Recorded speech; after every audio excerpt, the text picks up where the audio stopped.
Hello and welcome to today's episode of Iron Drummer, and today I'm playing a 13 by 5 Yamaha Steve Gadd maple snare drum. I love 13-inch drums. I played this ever since I got my Weckl 13. I played that snare drum for years, like all the time, consistently. And then I broke out this one, and it's the first time I played it since I had to refurbish it, and I'll explain that to you in a second. I got this for an absolute bargain. For a couple of reasons.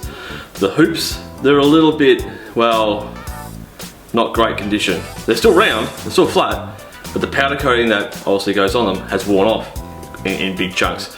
So I had to find aftermarket 13-inch matte black powder coated hoops, which have kind of stood up to the whole one time of playing it, and it's already started to fail. Another reason why it was a little bit cheap, and I didn't notice at the time, when I started taking the lugs off, because I was thinking, it needs a bit of a cleanup, it needs a detail. So there was a nick above the badge, and I kind of filled it in with black paint and sanded it down and corrected it so you could barely see it. But I noticed the lugs were kind of all like this and kind of turned and all over the place.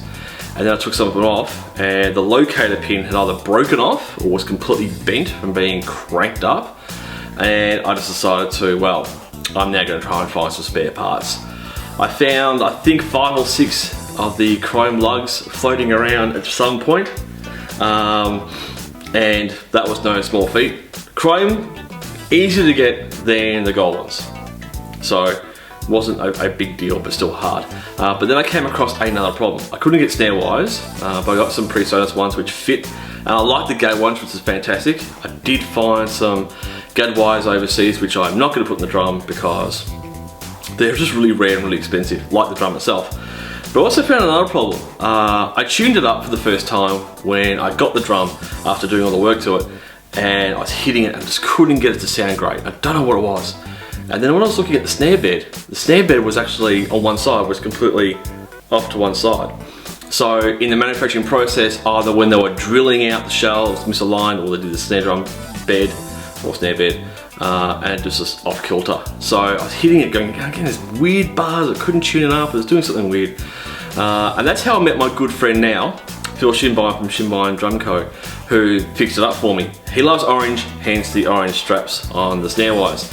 And I played this for the first time in this video since refurbishment, and I refurbed this drum maybe 6 years ago.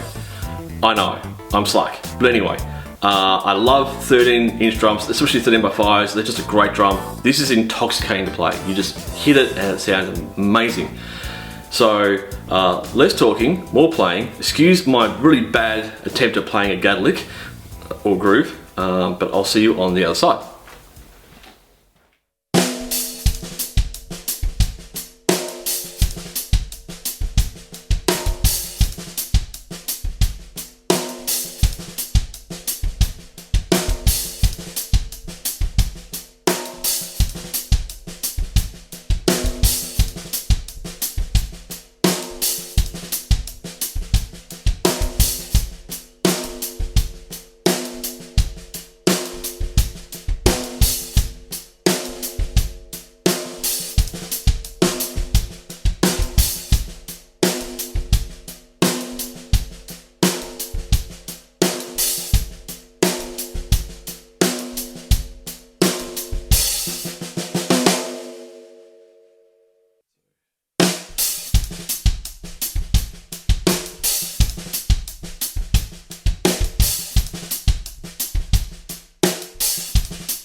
how good is that drum? I love it. I whacked on a coated UV1.